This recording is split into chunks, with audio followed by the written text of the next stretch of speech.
Welcome, my friend, to another Technical Tuesday, and today I'm going to demonstrate the standard breading technique. And so what I've got laid out in front of me here is I've got my chicken breast that I'm going to bread, my seasoned flour, I'll tell you all about that, my egg wash here, and the breading itself, the panko breadcrumbs. So when I bring you back, we're going to get started on this. I'll see you around the corner. All right, welcome back, my friend, and let me tell you about the setup I've got for this breading we're doing. I've got my chicken breast that we're going to bread today. I've got my flour that's been seasoned. So what this is, listen, you can check the website for some approximate amount. Actually, listen, I don't measure. I just, look what looks right. So I've got all-purpose flour. If you have a gluten issue, you can certainly substitute something else, but then you'll have to do something different about the panko grip, easy for you to say, panko breadcrumbs. But having said that, all-purpose flour. I've got some cayenne pepper in there. I've got some onion powder, garlic powder, and paprika. Okay, listen, you do you. You want to add something, add it to it. If you want to take something out, take it out. You do you. This is all about you. What I don't have in here though is salt, and here's why. I took my chicken breast, I rinsed them, patted them dry, and then once they were nice and dry, I sprayed them with some cooking spray, and I applied the salt on that about 30 minutes ago so that it would start working and seasoning. It's not the same as a dry brine where that's a multi-hour process, not even a wet brine, but this will get a head start on seasoning the chicken breast a little bit more thoroughly than if I'd have just added the salt to the flour. Nothing wrong with that. You want to add it to the flour, you do you. I'm telling you what I did and what I preferred to do. Now, what we're looking for here is we don't want a lot of moisture, except the moisture in the chicken breast we want to keep, but we don't want extra moisture. That's why I pad them dry. The cooking spray has no effect. So one of the confusing things is when you learn about different cooking techniques, cooking in a deep fryer is considered a dry cooking technique. Then my students go, what do you mean dry? Well, just because it's a liquid doesn't make it wet. Wet, it means water, H2O. So the cooking spray is there. It will not impact anything. In fact, it'll help the flour to adhere.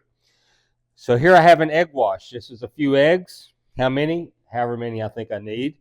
I whip them, beat them with a whisk, and then I add some sort of liquid to thin it out a little bit. In this case, you could add water, milk. I added cream. Why? I had some cream I needed to use. It was in the fridge, and I like cream. So there you go. And then, of course, the panko breadcrumbs. And then here I have a tray. I'm going to air fry these. And so I'm going to put them on the air fryer tray itself, which is sitting on top of a sheet pan. And the reason I'm doing that is if you just lay it on this air fryer sheet with all these holes in it, some of the breading is going to fall and make a mess, and this tray will help catch that and reduce the mess you have to clean up. Plus, I'm going to refrigerate the breaded chicken for at least 30 minutes, up to an hour, and that'll help that breading to set a little bit. So this way, the mess won't transfer into the refrigerator. It'll all be caught here. So here's what we're doing. We're going to, and this is the wet hand, dry hand technique.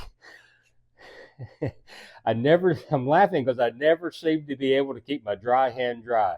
They usually end up being both wet. So we'll see at the end of this what is going to happen.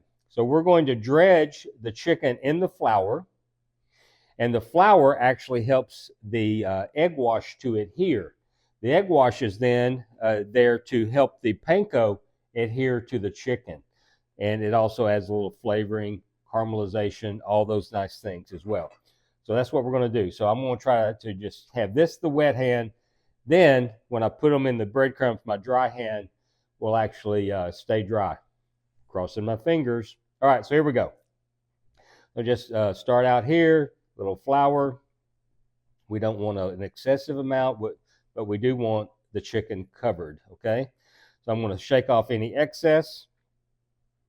Then I'm going to cover it in the egg wash.